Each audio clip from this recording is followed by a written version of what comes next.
Israel was to be a kingdom of priests.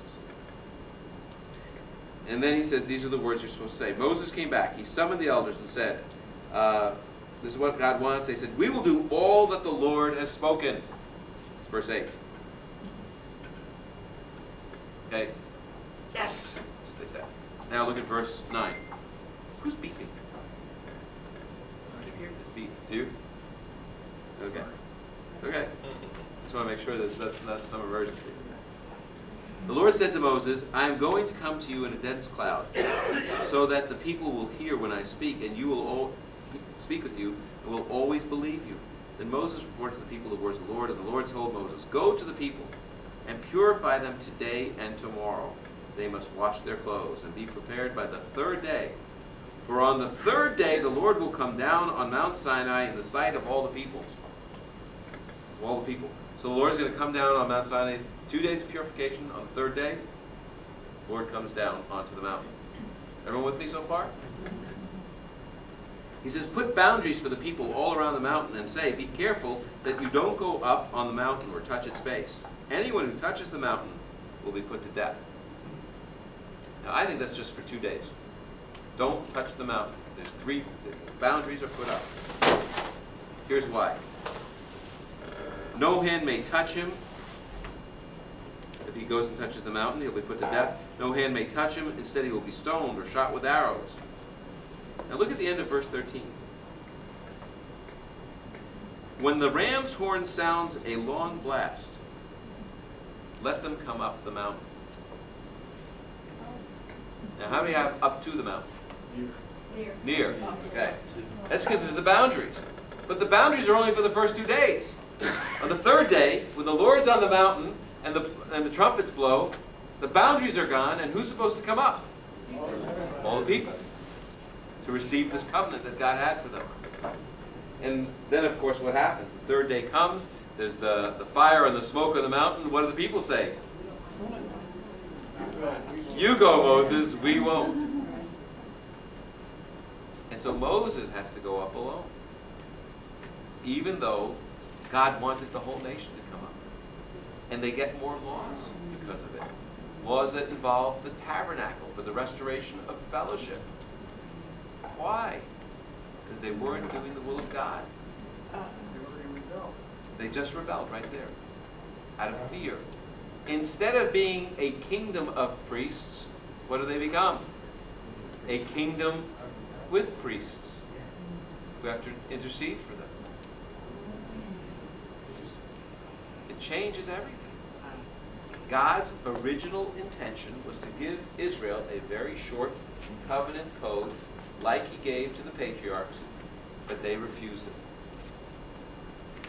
So, Israel keeps sinning. There are repeated transgressions. And what happens? Every time they sin, God adds more laws. That's where Moses keeps dropping in these packages of laws. So, look here. You have the covenant established in Exodus 19. Then you have the 10 words, the Decalogue, covenant code, tabernacle.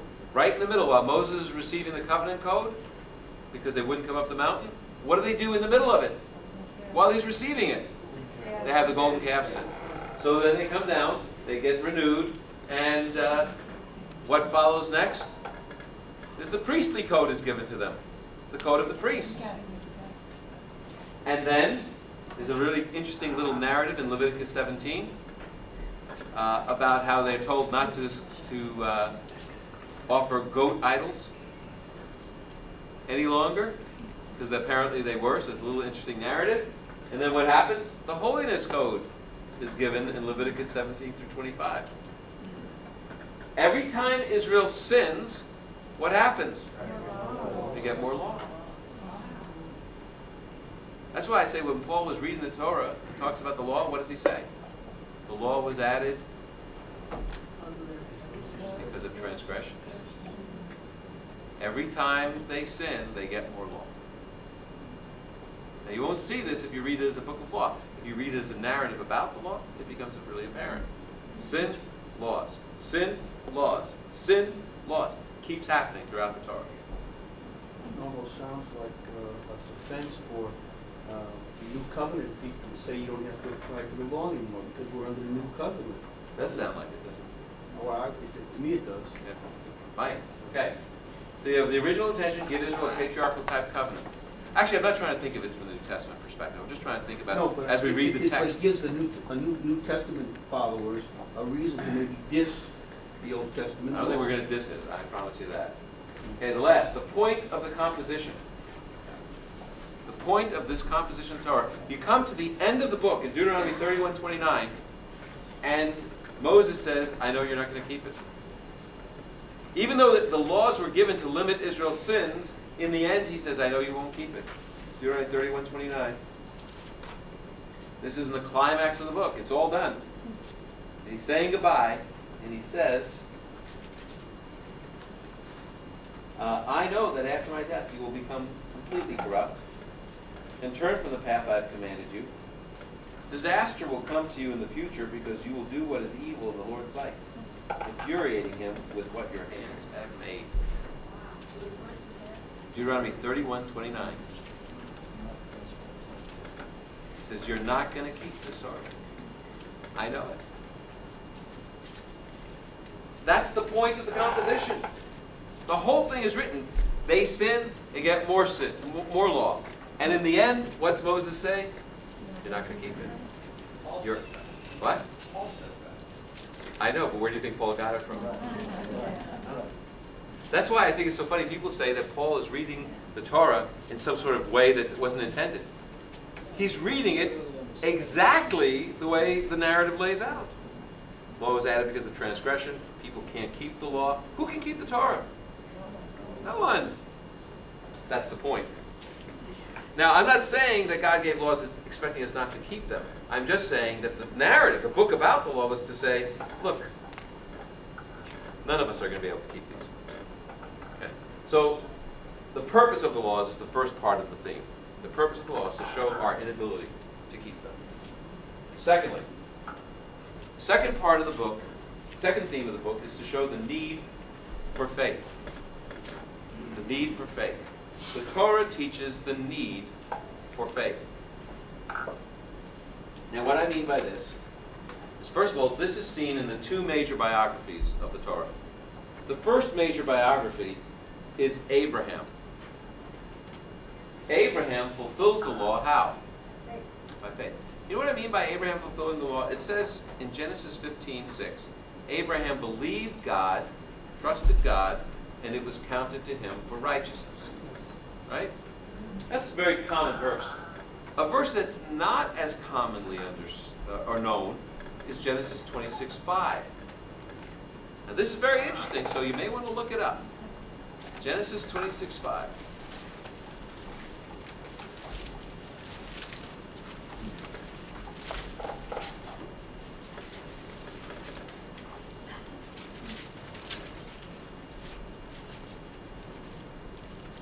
Okay, verse 5. Because Abraham, this is what God says actually to Isaac. To Abimelech. Isaac went to Abimelech, king of the Philistines at Gerar, and the Lord appeared to Isaac when he was there and said, do not go down to Egypt. Right? And he says, I'm going to confirm the promise I made to Abraham. Now, verse 5. Why? Why God will be so kind to Isaac? Because Abraham listened to my voice, kept my mandate, my mitzvot, my statutes, my laws. It uses all the terms that are used for the commandments in the Torah. It says that Abraham kept the Torah. How did Abraham keep the Torah? What's the problem with that? There were no laws. The Torah wasn't given yet. The Sinai covenant wasn't given yet. And here it says he kept it. Well, the rabbis say that Abraham kept it sort of as a prophet, knowing what the laws would be. I don't think so. That was the condition of his heart. Bingo. How did Abraham keep the Torah? What was the condition of his heart? He was a man of faith. The Torah was developed by Abraham's attributes. The point I'm making is that Abraham kept Torah by faith. Abraham trusted God. It was counted to him for righteousness. It's very cool. Now, the other key figure is Moses, the life of Moses. Wouldn't the Noahide laws have some effect of Abraham, or would he have known about him? I don't know.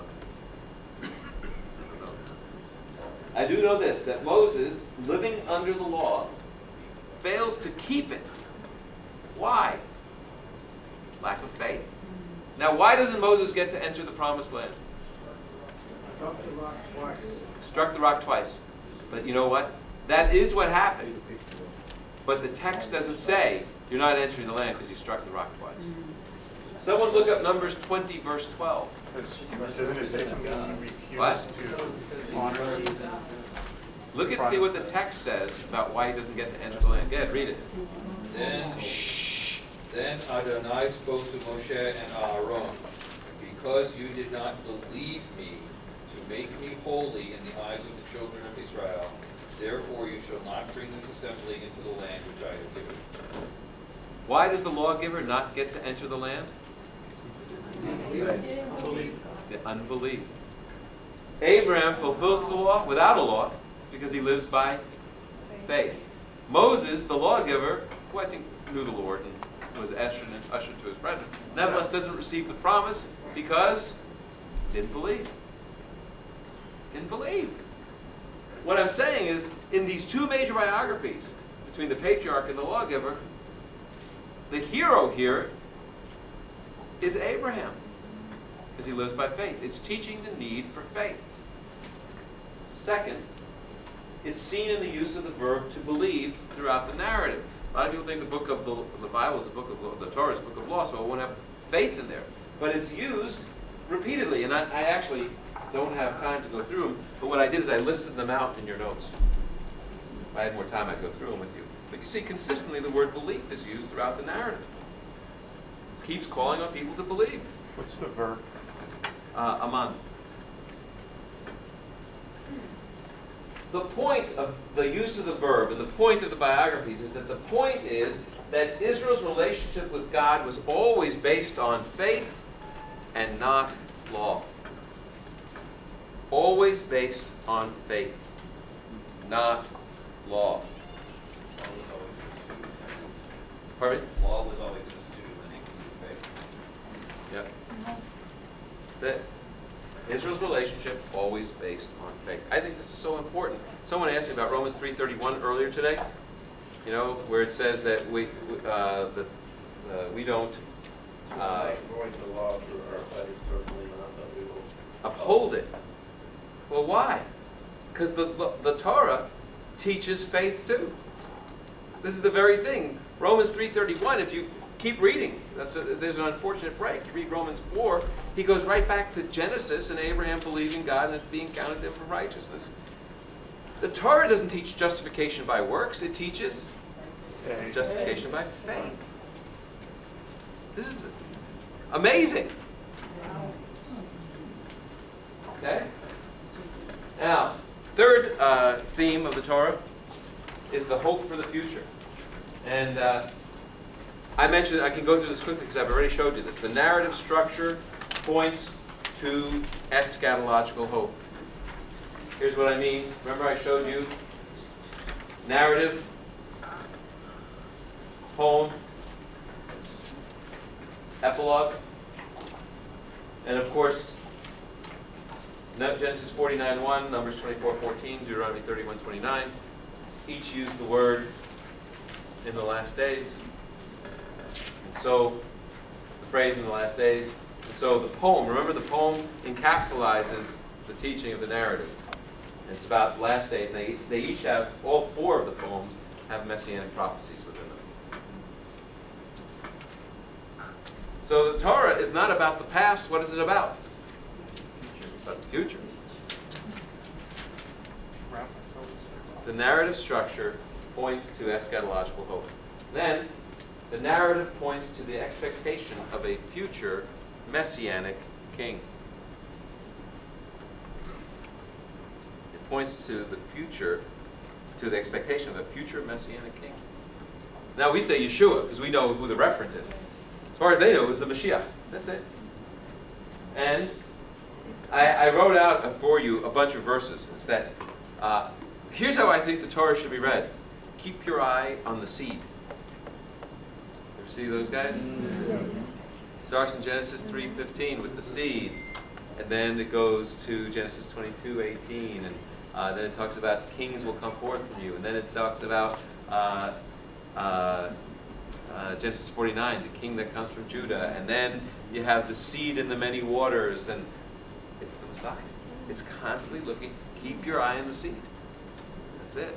So everywhere with a zera, you look for it. Not everywhere, because sometimes it means seed in the earth. Sometimes it Well, means, yeah. it's interesting even in Genesis 22, in verses 16 and then the first part of 17, it's talking about the seed, Israel. The nations, many like the stars of the sky, the sand of the sea. And then it shifts in the middle of verse 17.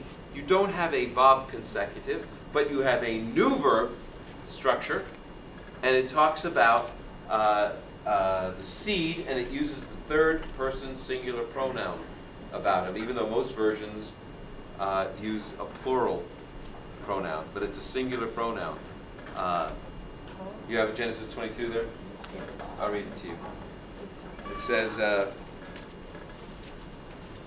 I will certainly bless you, and I will most certainly increase your descendants, your seed, to as many as there are stars in the sky or grains of the sand on the seashore. And then it says in verse 17, a whole new, it's not above consecutive, it says, your seed will possess the cities of their enemies. That's your version. This is CJB, right? But that's not what it says in Hebrew. It says your descendant, or your seed, will possess the city of his enemies. Singular. It's an individual seed. It shifts in verse 17. There are many seed, but among that many seed, there will be one who will possess the land, the cities of their enemies. And by your seed, that same one, all nations of the earth will be blessed. 17 and 18. So there's a shift in the middle of verse 17, and you can tell there's a shift because there's no vav consecutive. It's a new thought. So in it, what you have is seed, Israel, but a particular seed in Israel is going to be the king. It's kind of cool, I think. Of course, you have to read it in Hebrew carefully, or your versions will screw it up. The narrative points to the expectation of a future Messianic king, and the point for Israel, this is, if it's all about the end of days, if it's all about the Mashiach, it's the need. The book was given to show Israel the need. They have the old covenant, but what do they need? They need a new covenant. Here's what I mean by that. I really like teaching this. This is one of my favorite things. But look at Deuteronomy 30.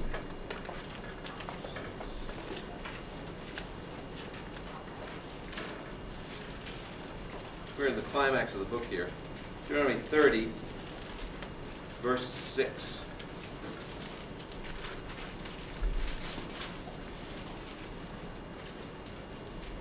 Okay, let's read the whole paragraph, okay?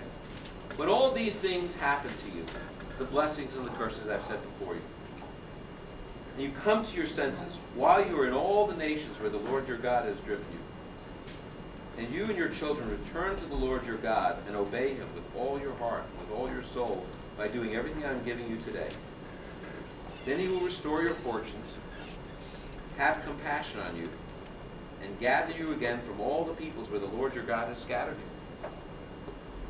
you. Even if your exiles are at the ends of the earth, he will gather you and bring you back from there. The Lord your God will bring you into the land your fathers possessed, and you will take possession of it. He will cause you to prosper and multiply you more than he did your fathers. Now think about it. They've come back at the end of days, right? But look what happens. Then the Lord your God will circumcise your heart. This is the restoration of Israel, my friends. Yes. What we're here about, right? That's what we're here for. In the end of days, people will come back to the land, and then when they're in the land, the Lord will circumcise your heart and the hearts of your descendants, and you will love him with all your heart and all your soul, so that you will live. The whole idea of the circumcised heart, the later prophets pick up on that. What do they call it? Ezekiel, I'll give you a heart of flesh. Right? Jeremiah, I will give you a new covenant. When does this take place? When they're scattered all across the world. When they get brought back. In fact, parallel passage, I love parallel passage, Deuteronomy 4, which doesn't talk about the new heart, but it does tell when they're going to come back. Deuteronomy 4 says, when you have children and grandchildren, and have been in the land a long time, and if you act corruptly and make an idol in the form of anything that you do, and all this stuff happens, the Lord says he'll scatter you. Verse 27, the Lord will scatter you among the peoples. You will be reduced to a few survivors among the nations where the Lord your God will drive you. There you will worship man-made gods in wood and stone, which cannot see, hear, eat, or smell. But from there you will search for the Lord your God, and you will find him when you seek him with all your heart and with all your soul. Look at verse 30. When you are in distress and all these things have happened to you, you will return to the Lord your God when? In the last days, and obey him. Guys, you know, this almost never get emotional when I talk about this, but I am just so moved being here at this conference. Because we keep being reminded about the restoration of Israel. And we are in the days when the people have been brought back in the land. We're seeing the beginning of the end of the famine of our people with the Messianic Jews that are gathered here. It's going to be soon. I'm just in awe of that. It's going to be soon that our people will see. So, the point for Israel, always to point for the new covenant, looking for that new heart. That's what the Torah was designed to teach. Isn't that cool? Okay. So, having said that, the Torah teaches the need for faith, the hope for the Messiah, and the new covenant, and the purpose of the laws being to show our inability to keep them. I really believe if you read the Torah, now that I've given you this, go back and read the whole Torah right through and look for this narrative structure. All of a sudden, you're going to say, wow, it's really there. And then, my friends, read the book of Galatians. You will understand what Rabbi Saul was talking about, what the Apostle Paul was talking about, when he talks about the law was added because of transgressions. The law was added until Mashiach would come. I mean, it's really phenomenal. He's reading the Pentateuch as a narrative.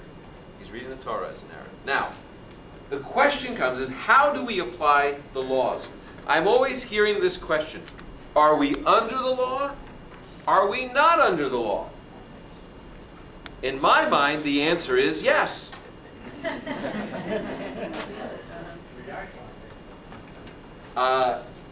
And so what I want to do is I have this chart here, and I want to show you how different people have approached the laws within the text and how we apply them. Okay? Different theological perspectives. And then make a proposal. Okay? First, Judaism, Rabbinic Judaism teaches that it is a book of law. It's not a book about the law, that it's a book of law. Rashi says the whole thing from Genesis 1:1 through Exodus 18 is just designed to show God's authority to give the law. He could give Israel the land. He could do anything he wants because he created the world, and he created and basically the real story begins in Exodus 20 with laws. That's a lot of chapters as a prologue. So they see it as a book of law. And so they believe that the laws must be applied in the temple, ceremonial laws, in society, civil laws, and by the individual, moral laws. All that must be applied in the temple, ceremonial laws, society, civil laws, and individual moral laws. Okay. It looks like this. If the Torah is seen as the law, Judaism teaches, this is Rabbinic Judaism. Sorry, the temple got cut off a little bit there. I don't know why. But you have the laws given, and they're to be kept in the temple, ceremonially, society, civil laws, individual moral laws. Now, there's a system of Reformed theology called theonomy. There are Gentile Christians that believe that we're under the law. Their whole basis is that the church has replaced Israel. A lot of the Dutch Reformed believe this. The church has replaced Israel. Now, since God gave the law to Israel, what should the church do? Keep the law. So they're theonomists. God's law. That's what theonomy means. So they believe that it's a book of law. And it must be applied in society, that's the civil laws, and by the individual, that's the moral laws. Why not keep the ceremonial? The ceremonial law has been ended. That's the third point they would make. The ceremonial law has been ended because Messiah fulfilled them. Okay? So that's their view. Now, what does this mean? They mean that the United States government should incorporate laws about stoning homosexuals. That adulterers should be stoned. That this should be the law of the United States of America. And that once we establish God's law in the land, it will be so wonderful, we will bring the kingdom in ourselves. And then Messiah will return after a 1,000-year kingdom. Okay, that's the theonomist view. It looks like this. But do they keep kosher? No, ceremonial, they say. Okay, so theonomy, you got the laws. You've got the laws of society, the civil laws that are being kept, the moral laws by individuals, but the ceremonial, kept, they're done. Okay? Is this the Amish? Some Amish believe that. Okay. Covenant theology. This is the most common replacement theology. This is what they teach, that the Torah is a book of law. And it must be applied by the individual, the moral laws. They say the ceremonial and civil law have ended. Ceremonial and civil law have ended. The ceremonial has been ended because, they say, Messiah fulfilled it. They say the civil laws are not to be kept because we are not a theocracy. We're not a nation like Israel, so we can't keep the civil laws. But the moral laws, the Ten Commandments, that's what we keep. All the moral laws. It looks like this. Well, no, they transferred it to Sunday. So you've got the laws, and you've got only the individual moral laws, but the ceremonial, temple laws, the societal, civil laws, not kept anymore. Now, dispensational theology. I don't know. I'm going to go to 5 o'clock, whether or not you get it on CD or not. Okay. It's a book of law for Israel. Notice the difference. They think it's a book of law